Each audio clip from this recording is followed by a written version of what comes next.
Friends, this morning I'm going to speak about healthy habits of a spirit-filled, mature believer.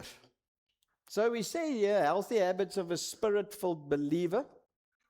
Okay, is my klikkertjie aan? Daar's sy. And I said there in brackets, mature. Mature. It's so important to understand this, that today I want to give you some habits that you can apply in your lives that are meant for mature men and women or children of God. To say, if I'm spirit-filled, and if I'm intentional walking with God, I'm intentional about being mature, and when I'm mature, these habits will be seen in my life. And today we want to give you these practical habits on how you can live your life. So we're going to read in Ephesians chapter 4, verse 1. It says the following. It says, as a prisoner for the Lord, then, I urge you to live a life worthy of the calling that you have received. Be completely humble and gentle. Be patient, bearing with one another in love. And make every effort to keep the unity of the Spirit through the bond of peace. There is one body, one Spirit, just as you were called to one hope, and when you were called, one Lord, one faith, one baptism, one God, and the Father of all, who is over all, and through all, and in all. But to each one of us, grace has been given as Christ apportioned it. This is why it says, when he ascended on high, he took many captives and gave gifts to his people. Verse 11. So Christ himself gave the apostles, the prophets, the evangelists, the pastors, and teachers to equip his people for works of service, so that the body of Christ may be built up until we all reach unity in the faith and in the knowledge of the Son of God and become what? Mature. Attending to the whole measure of the fullness of Christ. So it's so important to see here, friends, that when we come to church, yes, it's great we come to church for fellowship, for worship, admonishment, encouragement, caring for one another, spurring one another towards good deeds. But most importantly, we come to church for what reason? To be equipped for works of the service unto God's kingdom. That is why you and I are here, so that we can be equipped to learn, so that we can go into kingdom and do the work and the calling that God has given us to the grace that he's given each of us. Are you with me? So in verse 14 says, and then we will no longer be infants, tossed back and forth, blown here and there by every wind of teaching and by the cunning and craftiness of people in their deceitful scheming. Instead, speaking the truth in love, we will grow to become in every respect mature, the mature body of him who is the head, that is Christ. From him the whole body, joined and held together by every supporting ligament, grows and builds itself up in love as each part does its work. So friends, who here has a toddler between the age of 0 and 5 currently? And you know that what I'm talking about is so true. Are infants not regularly tossed back and forth? Their emotions go crazy. And the tantrums go there at 6 o'clock in the morning. It's the most lovely daughter you'll ever see in your life. And by 1 o'clock you call grandma and say, please come and fetch this child. Because they can't always control their emotions so well, and they toss back and forth, and understanding and doesn't understand what's happening, and they can't control their emotions, and they respond or react ups and downs and here and there. And isn't it the same when we talk about maturity in the body of Christ? That we will attain to the fullness of the knowledge of Christ and become mature in who he is. That when we speak about these habits of a spirit-filled believer, it would be mature men and women that live their lives that are no longer like infants tossed back and forth. And I hope that these habits today will encourage you to say, how can I make this part of my life so that I can become mature and be relevant towards God's kingdom? Are you with me? All right, so we're going to go through a couple of these habits this morning. But before I give you these habits, you need to understand how a habit forms in our lives. What are habits? It's things that we do that we don't even think about anymore. They just come naturally. We don't have to think about it or wonder what's going on. It just happens because it's become a habit. Now, how do habits form? There are 5 specific steps that take place before a habit forms in your life. The first one is identify.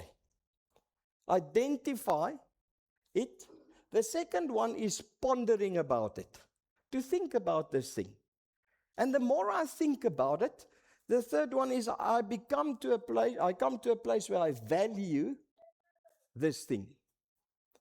And if I value it, I need to make it a priority. It becomes a priority in my life. I prioritize it. And once I've prioritized it and it's happened over and over again, it becomes what? A habit. You see, friends, it's so easy to figure out how must I make new habits in my life that is important. I need to identify it. I need to think about it. Then I need to make it a value. Then I need to make it a priority. And once it's a priority and I do it regularly, more than enough, it becomes a habit. So let's look at the beautiful Namibia here of the Fish River Canyon. Now we've gone through those 5 steps there. We identify something, we ponder something, then we value it. But then there's this massive big gap, like the Fish River Canyon, between value and prioritize. And that's where we usually get stuck. We usually get stuck between those two. So let me tell you a short story of what I mean, and then you will understand it. So about 10 years ago, when we started the succession plan for the church and started planning for Anine and I to take over from my dad one day, we had mentors come from South Africa to help us with this process. So they made a meeting with Anine and myself for 3 hours. And we put our time out, and it was great. And this leader, senior leader from South Africa, sits with us on our stoepie at our house. And he asks us, how are you guys doing? How's it going with you two? And I jump up and I go and I say, it's wonderful. It's going absolutely fantastic. It is great. The church is growing and lives are changing. My wife is amazing and the kids are flourishing. This life is amazing. You know, I pitch it so that this leader will have to be impressed with me. Huh? It's important. And then he says to me, oh, that's nice. And I thought, come on, dude. I need a better reaction than that. And after saying that's nice, he asks my wife, Anine, he says to her, Anine, how are you guys doing? Guess what? My wife bursts into tears. And she cries. And she says, we are not doing well. It feels like my husband is always at church and never at home. Every evening he's at a life group and a band practice and a counseling and a D school. And if he comes home, we only talk logistics. Who bought bread and who will bring milk and who's dropping the kids? There's no time. We don't go away. We don't rest. I don't get to see him. I feel that I need to compete with the church to get his attention. Yesterday, en toe voel ek soos 'n julle kan maar die Afrikaanse woord self insit daar. And we go through this meeting, pondering things, and all of a sudden afterwards I say to Anine, I said, Annie, I'm so sorry. I didn't know you felt like that. So I learned one very important lesson in my life that day. And husbands, this one is for free today, just for you. Whenever someone asks you as a couple, how are you doing? Your wife must speak always first. It will change your life. I promise you. So every time, Anine already knows, if people ask, how are you guys? I said, honey, you can tell them how we're doing. And then based on your answer, I will give my answer. But never the wrong way around again. So you see, friends, I speak to Anine. I said, I'm so sorry. How can we fix this? The reality of our lives is we do work evenings. We do have things to do. And we often work weekends. And we're busy. And it's Saturday and Friday nights and Sunday mornings and Sunday evenings. And then we just push through. Hectic weekend and Monday morning, you go again. And I said to her, it's unrealistic to think we can have this weekend every single weekend. But what do you think about it if we would push for 2 months, and then every 2 months we go away from the Thursday to the Sunday? First you and me, and then the second time you and the kids. And we alternate like that. Every 2 months at least we get 4 days together as a family. We spend some time. And she says, that is acceptable. That's an acceptable plan for me. So there the next year starts, and we've got our planning done, and the end of February will be our first going away trip. And the Monday before the trip, we have a meeting at church, and they say, we have no worship leader. And then I say, don't worry. Anine and I will lead the worship. And then we led the worship, and I said, I'm so sorry, honey, it's out of my control, but April. And then April comes, and the Monday before April goes away, they say, we have no one to preach. Want dis Paasnaweek en almal gaan weg. Sê, moenie worry nie, ek sal preek. I'll preach, don't worry. And I go to Anine and I say, sorry, it is very difficult circumstances, but we have to cover it. And you know what? Embarrassingly, we didn't go away once that whole year. After hearing my wife's heart, after identifying a big issue, pondering about it, making a plan, and then eventually valuing time with my family. I valued it. But it didn't happen. There was a Fish River Canyon in front of me. And then you see, that was the first year that Gondwana had a Black Friday special. You had to wake up 3 o'clock in the morning and then press something so that you could get a voucher. Now, I'm a tech guy, a gadget guy. I know how these things work. So I said to Anine, there's no point in going for the 100 Rand voucher. The whole of Windhoek will be going for that one, and the server will crash. So what we are going to do is we're going to load 4 devices, and all 4 devices will take the second most expensive, the 400 Rand a night one. Slim, nee? Ek sê dit net want hulle doen dit nie meer nie, dan kan julle nie my trick steel nie. And there we land all 4 vouchers, 16 nights at Gondwana. And I go the next week and I book lodges. And I book all the dates and I put it in my calendar and it's in there and it's booked. And then end of February when we go away, the Monday before we go away, they say we have no worship leader.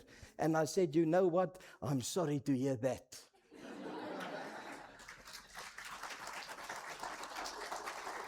And we went away. And end of April, they had no one to preach. And I said, I'm sorry to hear that. But I went away with my family because I prioritized it. And now it is a habit to say we need time away as a family because it's important. You see, friends, here's the key.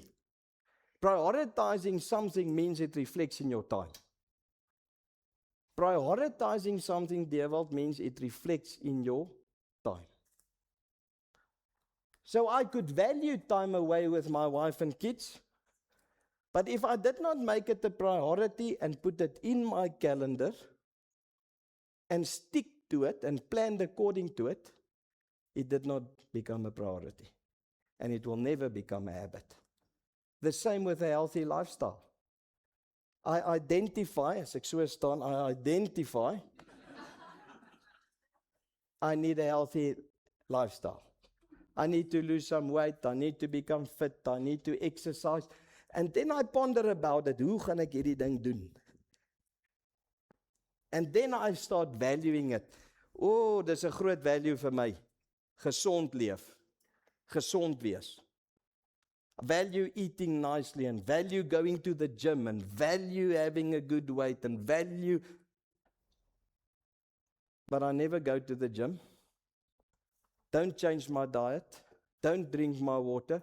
Don't pitch up because I've not made it a priority. Why? Because it's not reflecting in my time. To make something a priority, friends, will cost you something. And you will only know if it's a priority if it reflects in your time.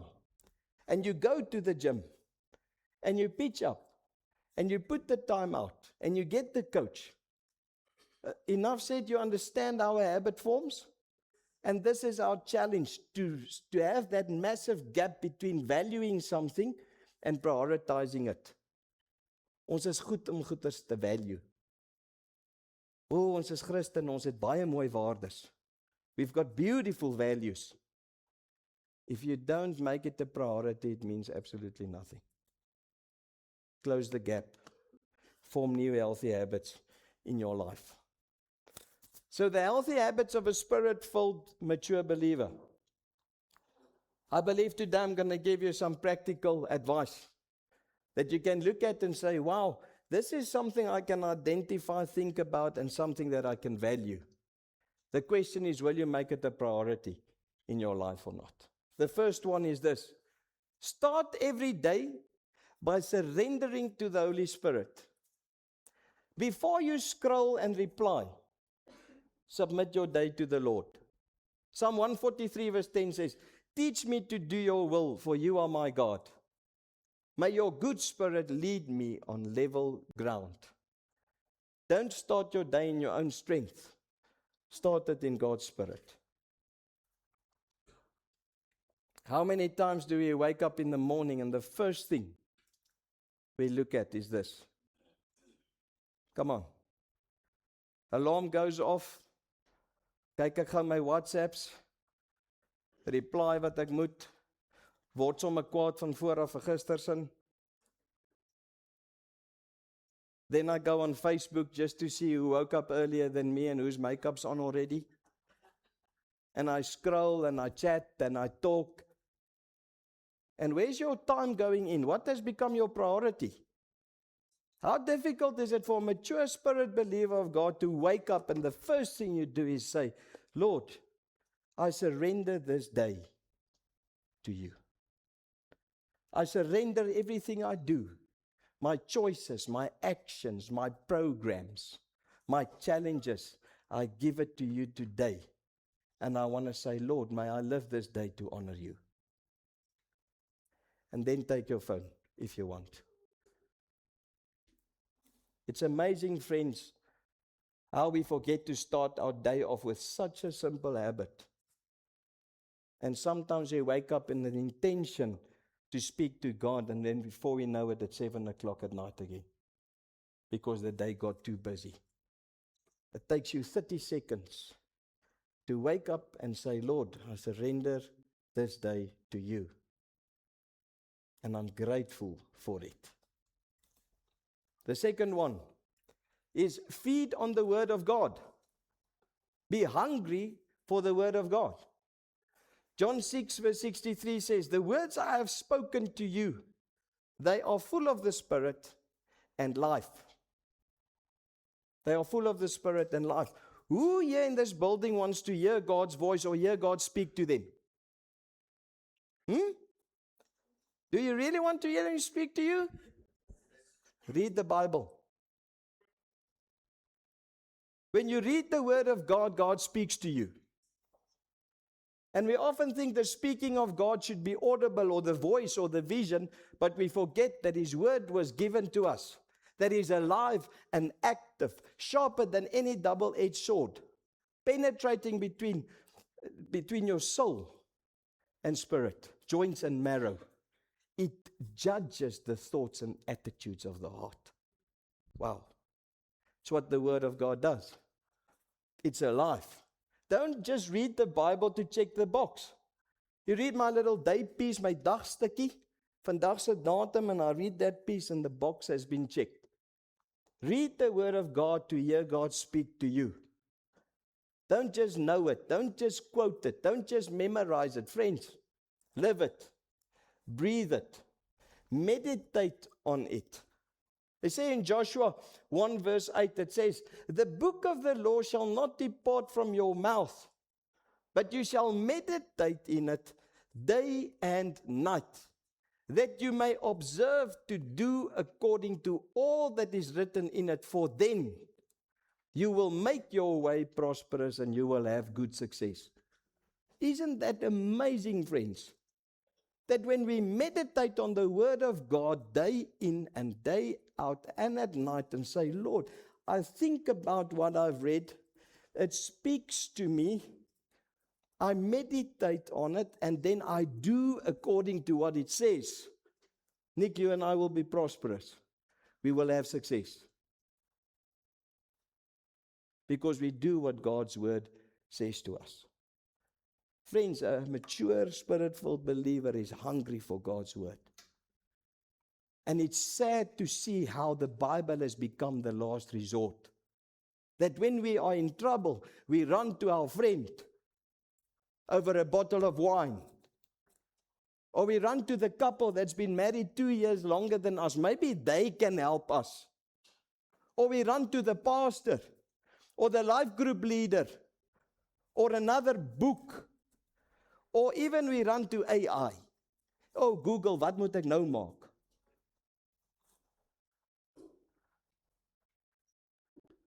You see, friends, instead of running to the Word of God that has the answers for your marriage, for your parenting, for your business, for your leadership, for your finances, that when I'm stuck and I don't know what to do, I go to the Word of God and I listen and meditate on what it says to me, and I do according to what I've read. And it makes me prosperous and successful because the Word of God is alive and active. Be hungry for the Word of God. Number 3, practicing listening prayer. Listening prayer. Lord, what are you saying to me today? Don't just talk to God, pause and listen to Him. Isaiah 30 verse 21 says, your ears will hear a word behind you saying, this is the way, walk in it. It's amazing how we go into our quiet times in the mornings and we check the box. We pray, thank you, Lord, for this day. We read our little chapter and then we say, Lord, please bless me. Please give me wisdom. Please keep the taxis out of my way. Please help my family. Please help me with this difficult meeting. Amen. And then I get in the car and go. But do I ever pray and listen to the Lord, and instead of telling or asking Him what to do, I say, Lord, here I am. What do you want me to do? What are you saying to me this morning? Is there a person on my road today or in my calendar today that you want me to touch or support in any way? Is there something in my heart, in my character, in my thoughts, Lord, that needs to change, that I need to repent of, that I need to grow up in? Lord, please speak to me. And then you take time to listen to God. And you see, that's the thing, friends. We don't make time to listen. I'd say rather spend 5 minutes doing the Bible reading and praying and spend 25 minutes listening to God. And let His Spirit speak to you. Because we think we don't have much time. And we think this listening is becoming silent before God. But it's almost before the rugby game when we sing the anthems and they say, can we please have a minute of silence? This guy born in 1925 died last week and we have a minute of silence for him. And then everybody's quiet for 30 seconds. and the whistle blows, and then we go on with the game and we play and kick off and do our thing, and we think the minute of silence was something where God could speak. Spirit-filled, mature believers practice listening prayer. Lord, what do you want me to do today for you? Not the other way around. Proverbs 16 verse 9, in their hearts humans plan their course, but the Lord establishes their steps. It says, in a man's heart he makes his plans, but the Lord directs his steps, is another version, one of my favorite verses. Friends, it's an amazing thing, this. It's good to make plans. It's important to make plans. But the Lord directs our steps. So this is an easy scripture to quote and say, I will carry on, but the Lord directs me as I go.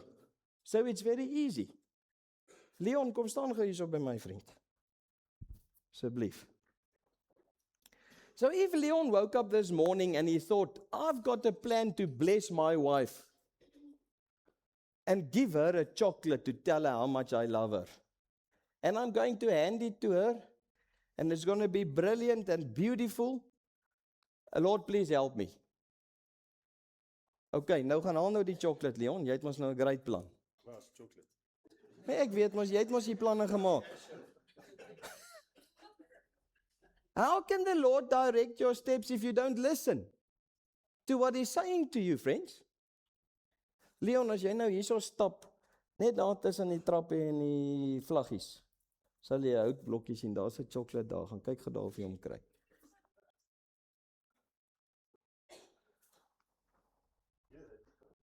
Jy kan hom maar vat. Gaan bless jou vrou met hom, my vriend. Let's give Leon a hand.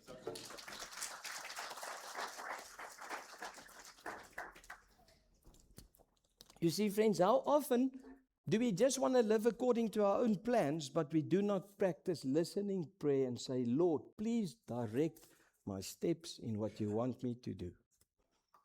Number 4, they obey the promptings of the Holy Spirit, even when it's uncomfortable. Even when it's uncomfortable. Just nudge your neighbor like this with your elbow, not hard, just a little bit like it. Just nudge him a little bit. Did you feel that? Did you feel your neighbor just give you a little nudge? He didn't say anything. He didn't do anything. How many times does the Holy Spirit nudge us during the day and say, daai ou, hierdie persoon, say that, pray this, do that, give this, serve there. And we get those little nudges. Spirit-filled, mature believers listen to the nudge of the Holy Spirit. Obedience unlocks miracles. Isn't that beautiful? Obedience unlocks miracles. Talk to or pray for a stranger. Take an unplanned road. Take a lady's groceries across the road. Open the door for her. Carry her back. Pay for someone's groceries. Follow that nudge. You see Philip in Acts chapter 8. You can go read the story. It's here from verse 25, 6, around there. Philip goes there and the angel appears to him and he says, you need to go down this road here. And when you go down this road, you will see a chariot. Stay close to that chariot.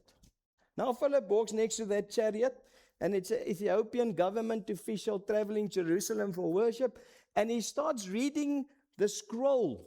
Isaiah 53, he reads it, and it's about the lamb that is led to the slaughter.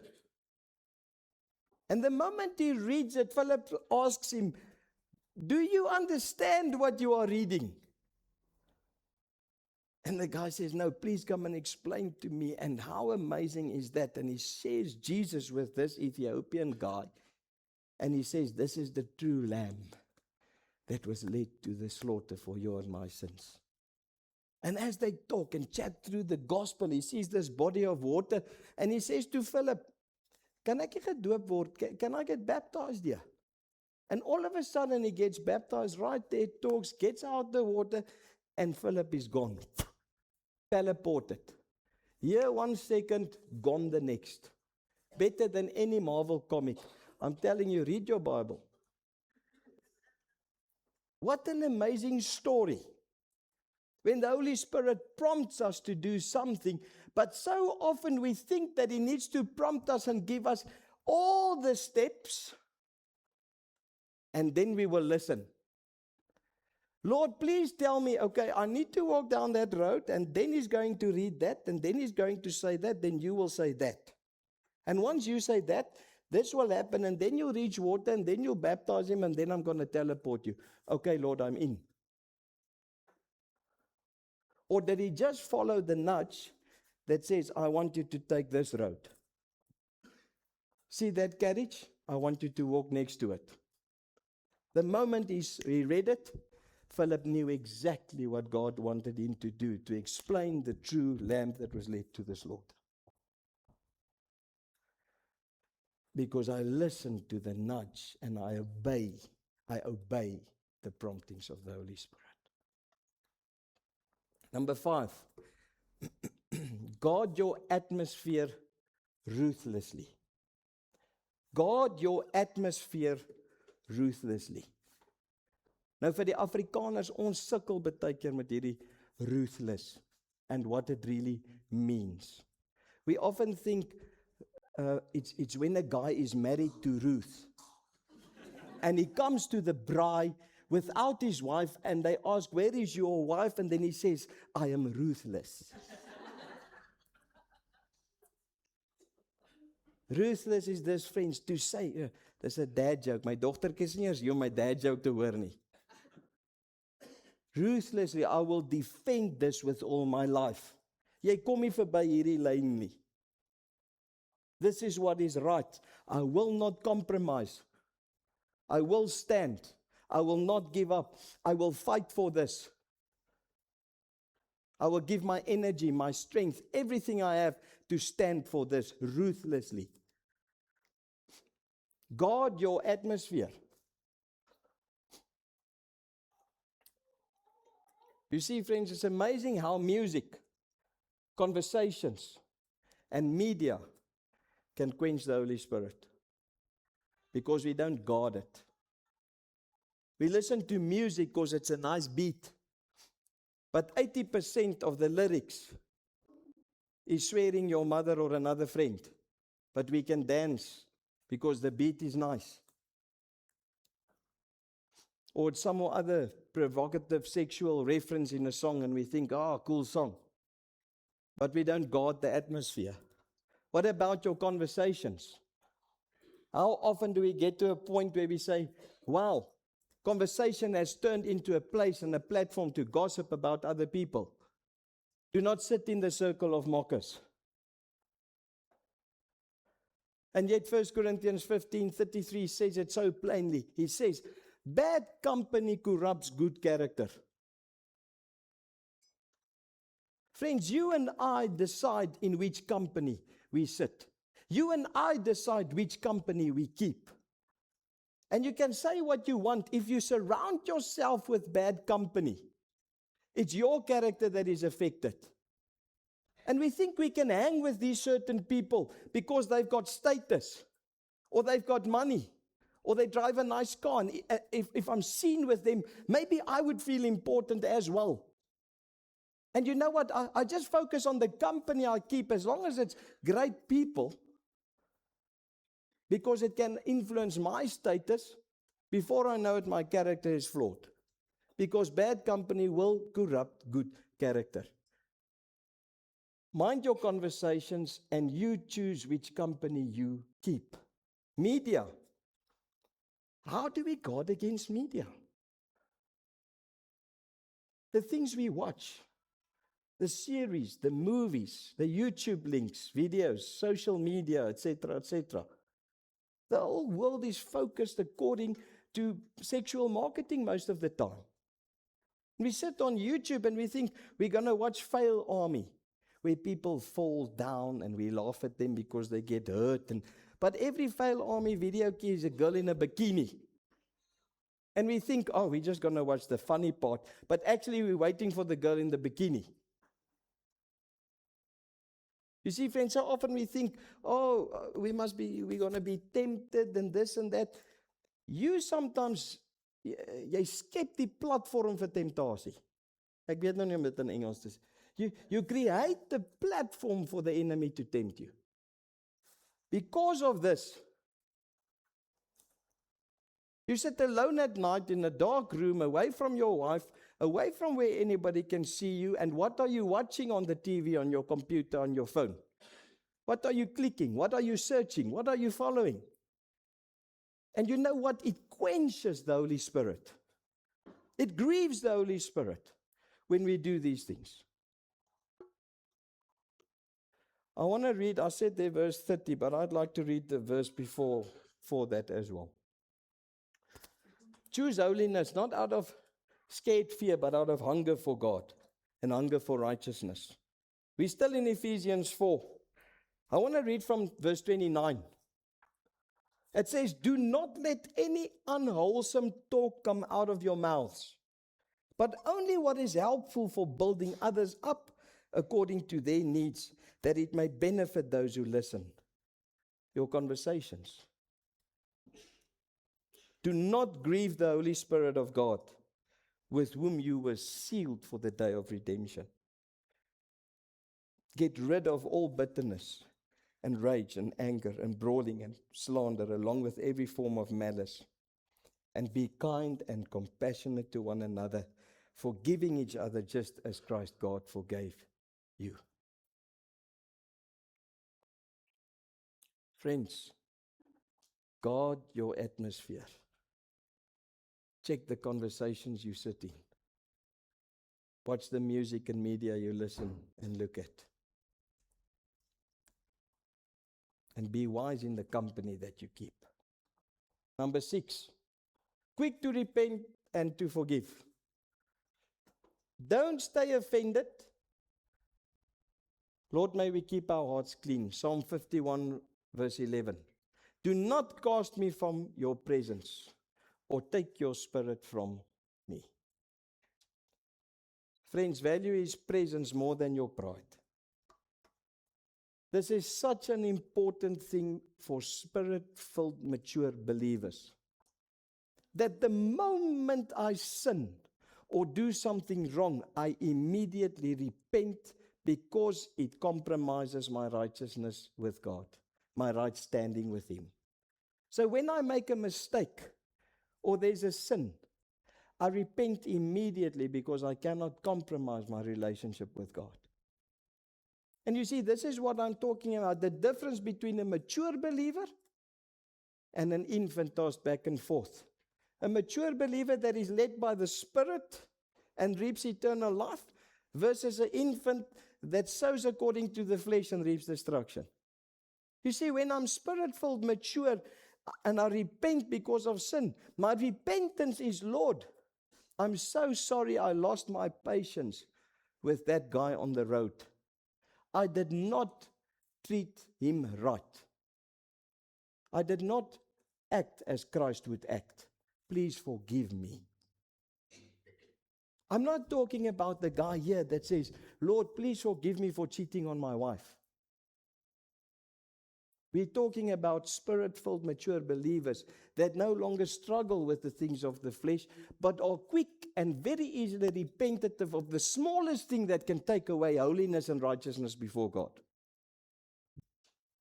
Then quick to forgive. 9th of September, we're starting 70 times 7. And it's all about forgiveness. You think you're forgiven until you've done that course, and then you've got 4 pages of forgiveness still to be done. My friends, I encourage you, do not miss that course. If you've not done it yet, please, please, please join us. It will set you free. Forgiveness is not a feeling, it's a choice. I choose to forgive because it sets you free, not the person that hurt you. And forgiveness does not mean the hurt that that person has caused is condoned or correct. It means that you are set free from the offense and the hardening of heart and the bitterness in your own heart towards what has happened to you. Be quick to repent. Be quick to forgive. That is what mature believers do. We are human, and I can promise you, we will disappoint one another. I will disappoint you, and you will disappoint me. But then we are quick to forgive, to learn to grow, apologize, and be mature about it. Come on. Don't hold grudges. Don't keep offense. Don't harden your hearts. If there's a little thing that can steal my presence with the Lord or righteousness, I repent immediately. If there's someone that's caused offense or hurt, I forgive immediately. Last one. Live with eternal urgency. Spirit-filled, mature believers live with a sense of spiritual, eternal urgency. To understand what eternity is about, not to be casual.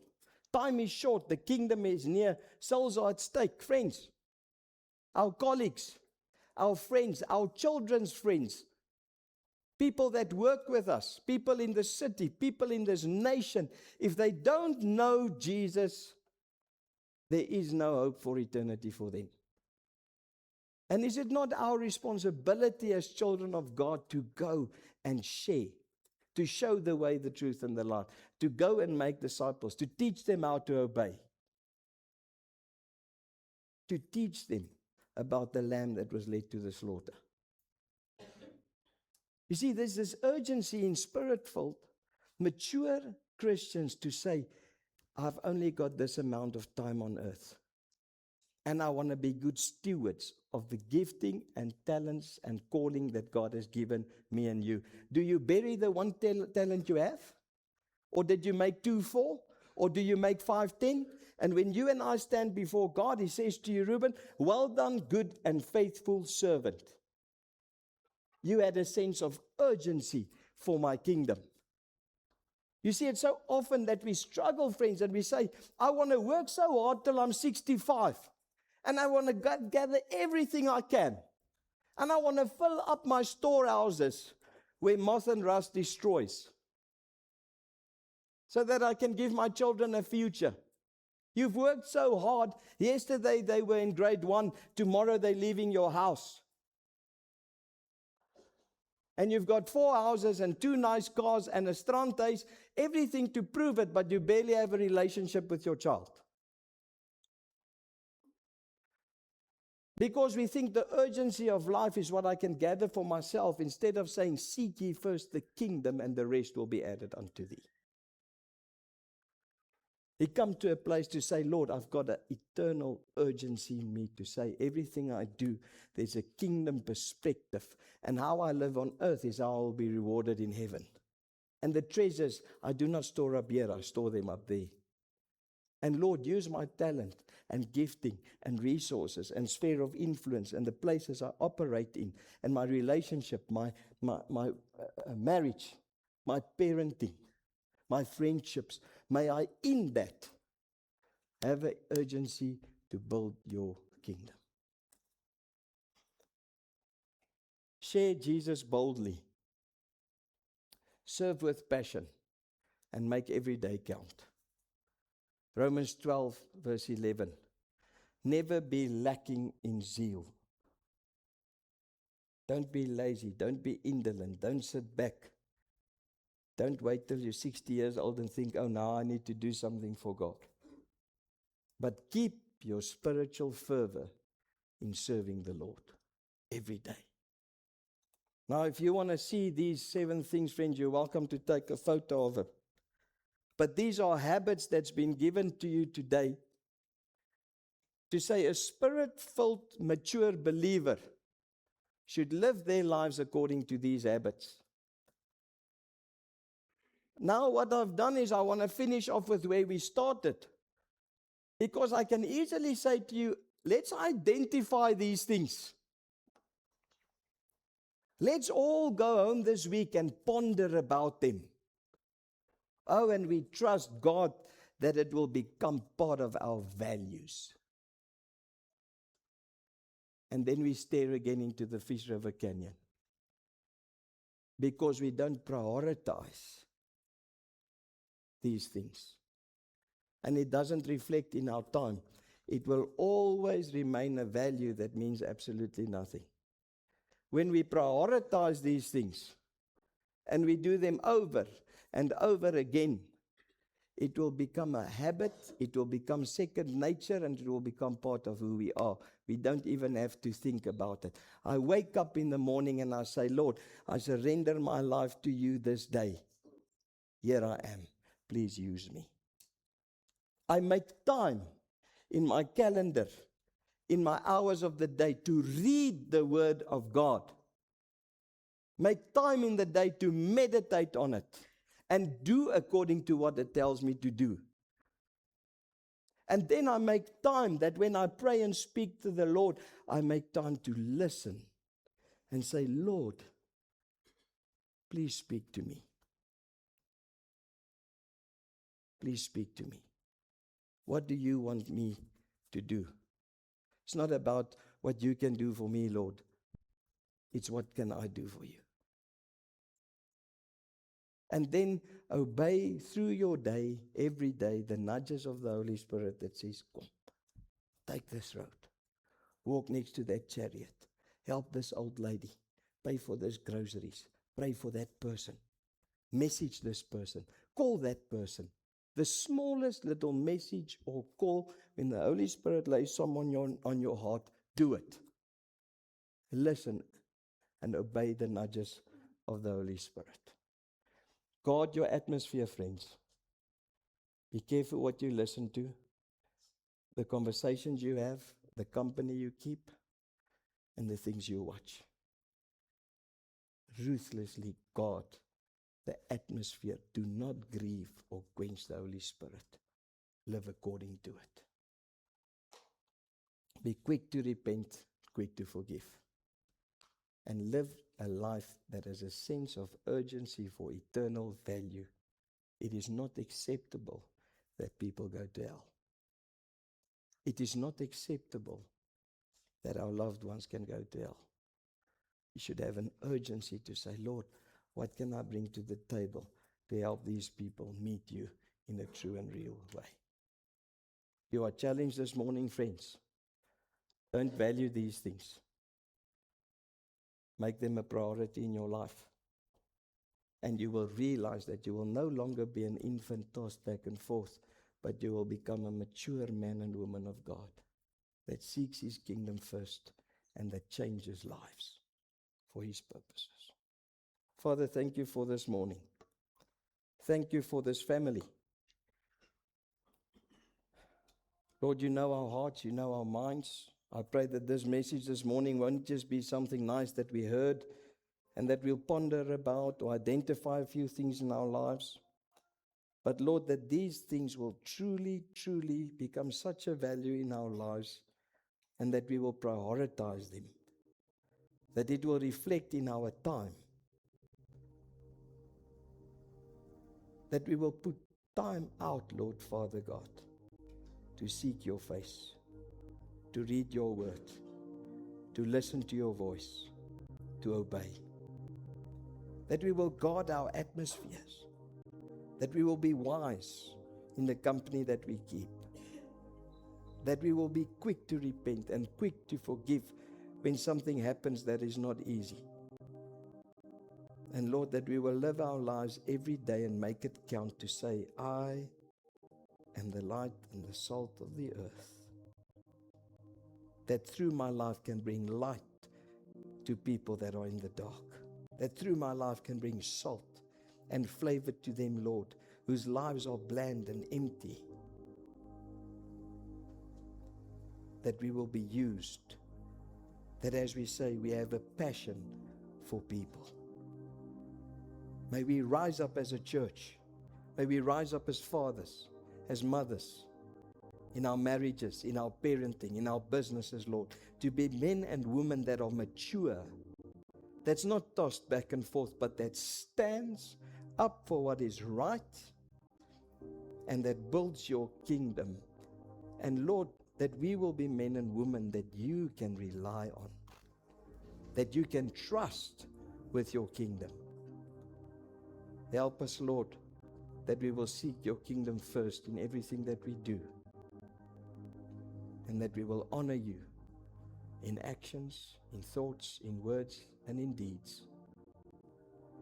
To say, Lord, we want to be mature men and women who impact your kingdom massively. Bless this church. Bless our family. Protect them. Bless their marriages, their children, their businesses, their finances. May your favor and grace rest upon us. We honor you and we love you, Father. In Jesus' name, amen.